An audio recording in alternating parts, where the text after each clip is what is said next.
Steel Curtain Network.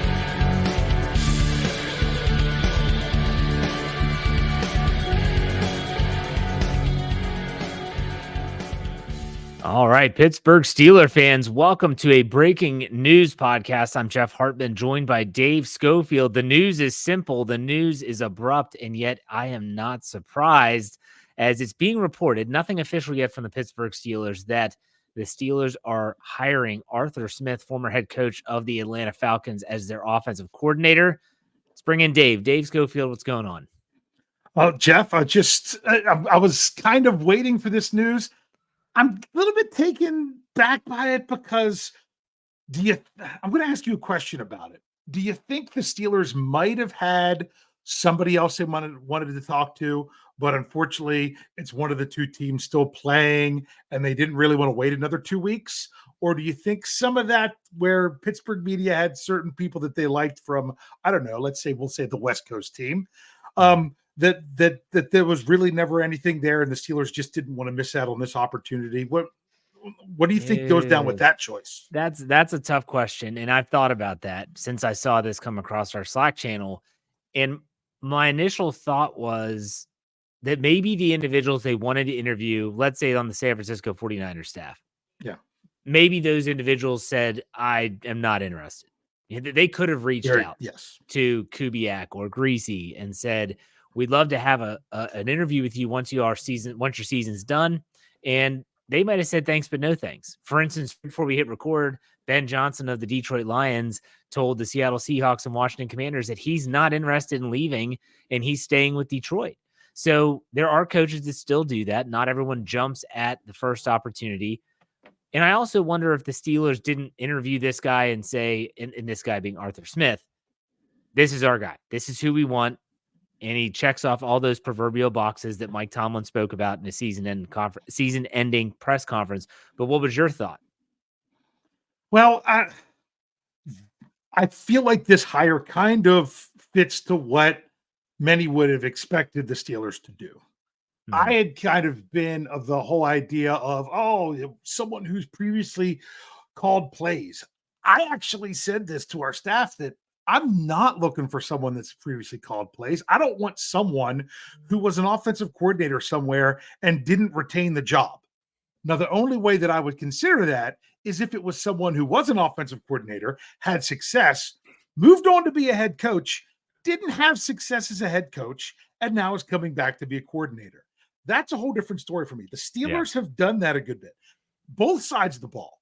Dick LeBeau, Todd Haley. Yes. Those are those kind of hires. Now, when you're talking that, I understand wanting the experience. Otherwise, I would want someone who was just a coordinator somewhere, didn't work out, and now they're going to be a coordinator here. So to me, it's not that level. It's better level.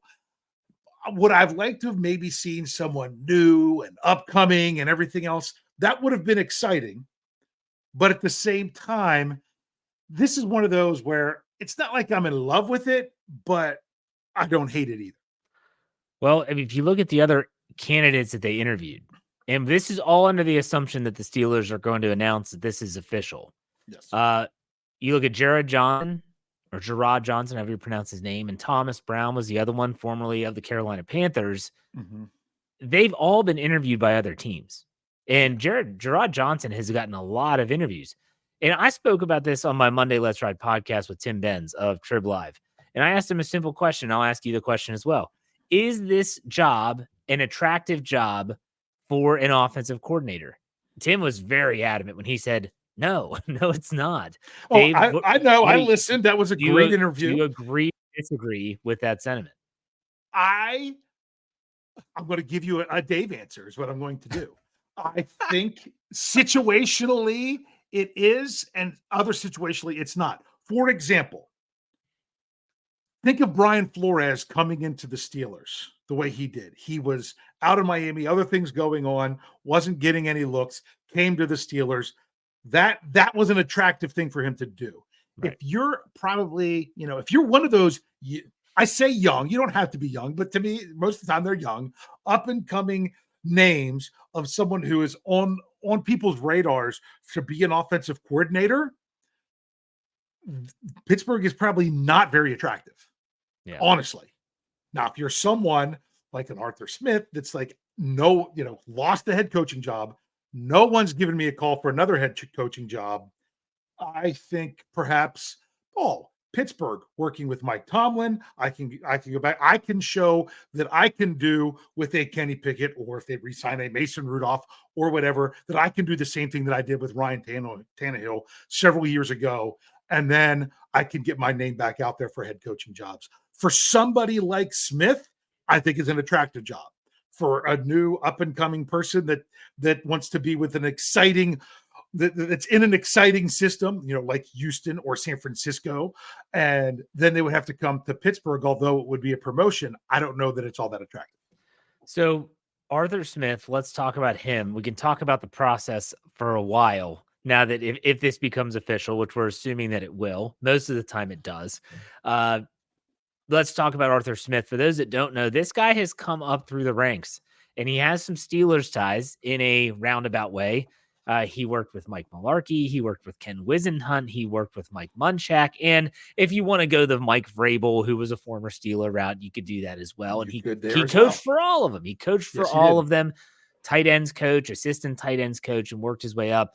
But Dave, the one thing that he's always done since play calling duties were given to him, he's always had a pretty strong running game. And that's as a coordinator. Let's throw out his 3 years in Atlanta. They finished 7-10 all 3 years. Yeah. But as a coordinator, you looked up some of the numbers, did you not? Yeah, well, because he was coordinator for the Tennessee Titans. I want to double check with you that I have my dates correct. That he became the offensive coordinator in 2019 and was also the coordinator in 2020. So 2 seasons in Tennessee.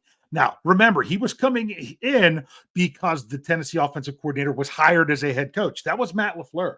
Right, for Green Bay. So you're like, yeah, oh, look, that's wonderful.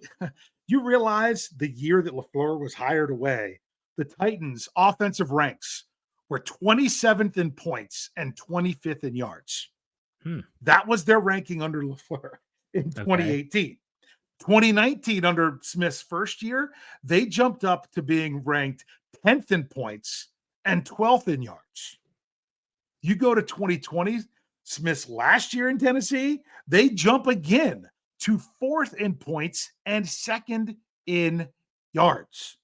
They got significantly better offensively in the ranking across the NFL in the 2 years that Arthur Smith was offensive coordinator with the Tennessee Titans. To me, that's the most exciting thing about the hire is that, hey, when he took over as offensive coordinator, now he was already with a team where he had been there for years. So that's one thing that does make it different. But you have to acknowledge that he came in after Matt LaFleur and took the offense to a whole new level. Yes, and I want to make this very clear, and I'll talk about this a lot more on my Wednesday Let's Ride podcast.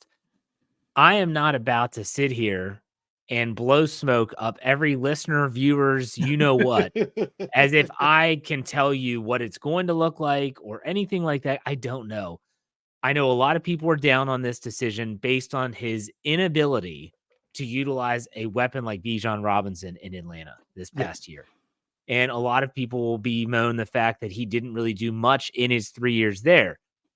Maybe you know this. Was he calling plays for Atlanta in his tenure there? Did he? That's a good question. I'm not 100% sure about that. I was trying to find that myself. I mean, they had an offensive coordinator, but I don't know who is it? Dave Ragone or Dave Ragone, however you would say it. Okay. But I don't know who was calling the plays. I don't. I will continue to try to find that. Okay, but still, that's going to be what a lot of people are upset about, and they don't want to go back and look back to what his time was as a coordinator in Tennessee, where maybe he doesn't have all those things on his plate like he did as a head coach, where he's just focusing on the offensive side of the ball.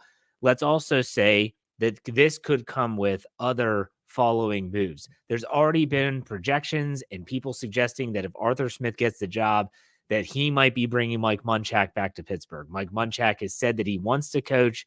He's got a reputation with Arthur Smith. Could it happen? Steeler fans would love it if it did. I know they would. That would ones that really don't like this hire. if they do Probably that. ones that have been talking about, oh, they just need Munchak back.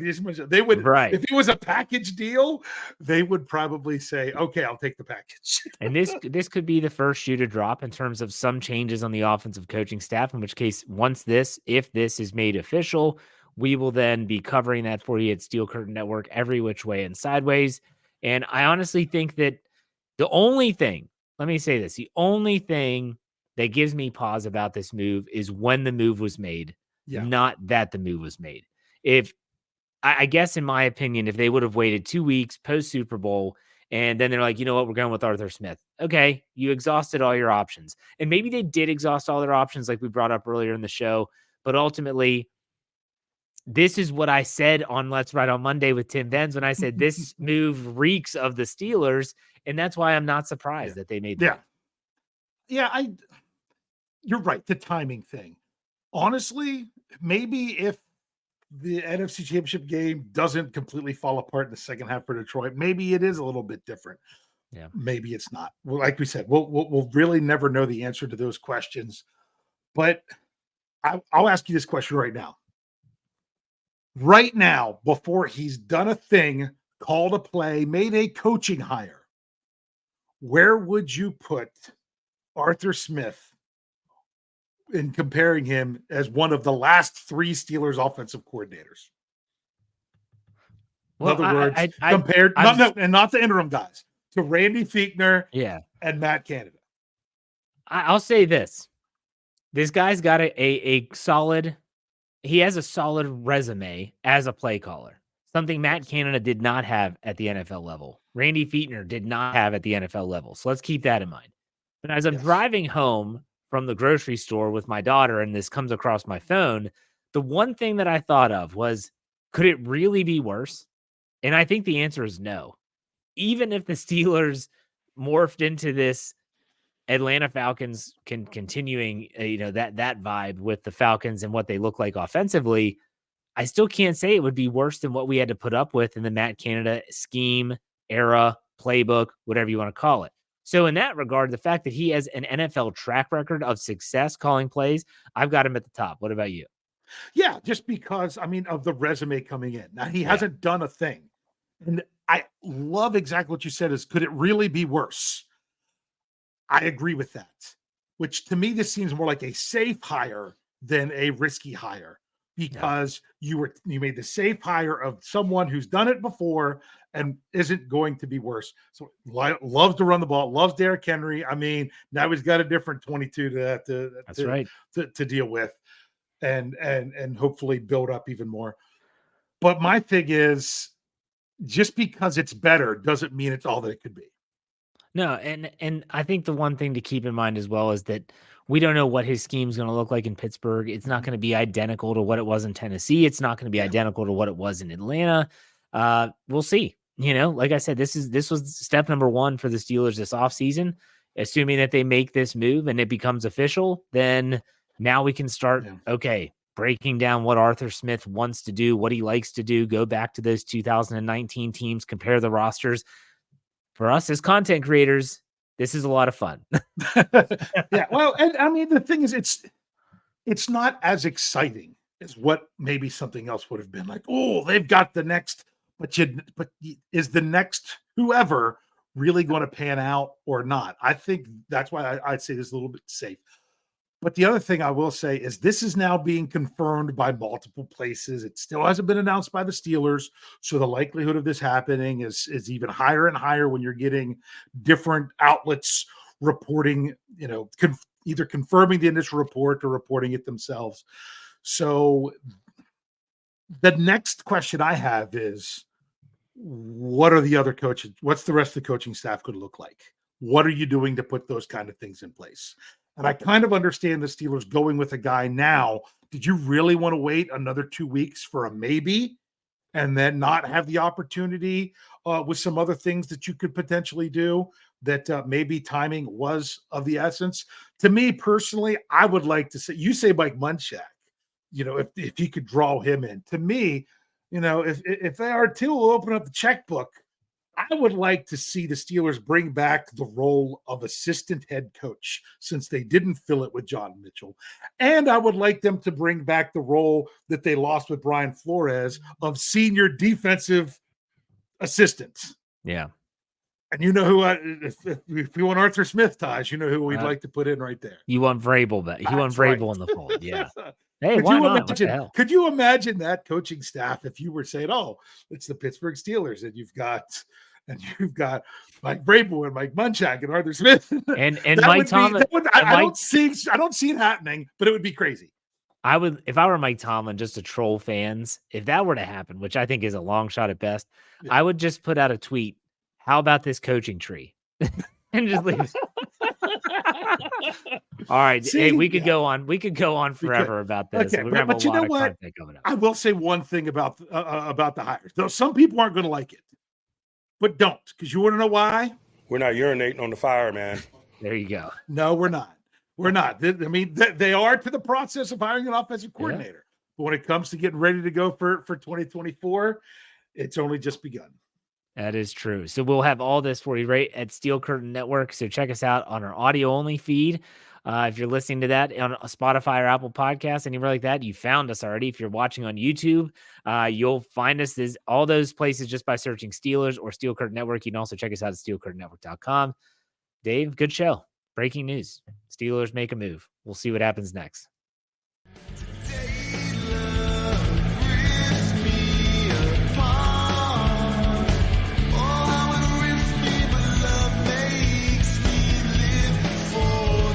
Steel Curtain Network. Get it.